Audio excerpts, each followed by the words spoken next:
প্রথম যেদিন দেখি তার জামা কাপড়ের রঙও ফিকে, ময়লা তুলতে দীর্ঘদিন ধোয়ার ফলেই হয়তো এমন। চোখে চোখ রেখে খুব খুঁজলাম, কিন্তু কালো ছাড়া অন্য কোনো রং নেই তাতে।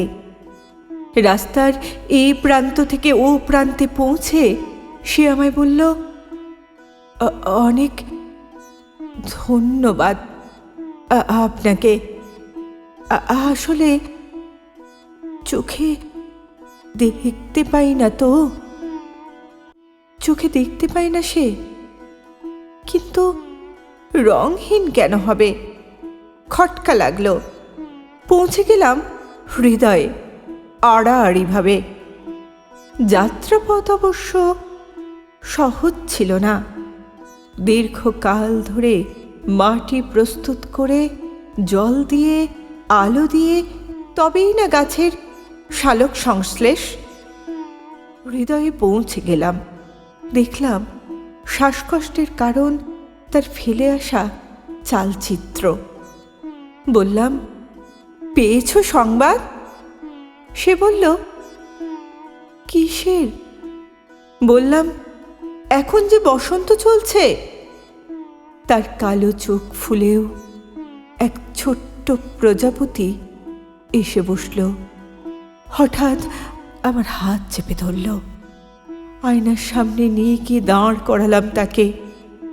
পোশাকে শালের লাল, গোধূলির হলুদ, পুকুরের কলমি। সাহসের সামনে দাঁড় করাতেই সে বলল, এই তো আলোর রং। কি যেন।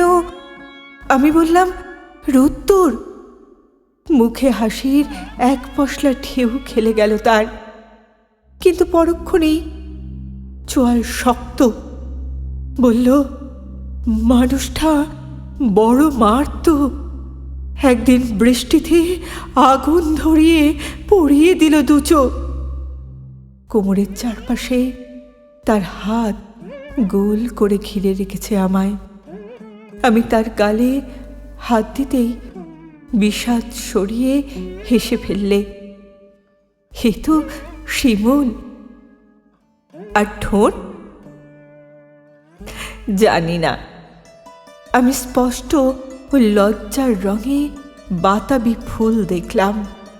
নাকের ডগায় আমের মুকুল, থোকায় থোকায় পলাশ এখন তার হৃদয় জুড়ে। যে রোদ্দুরকে মনে মনে চেয়েছিল এতদিন, চোখ ভালো হতেই পেয়ে গেল তাকে। রোদ্দুরের রং যে আলো।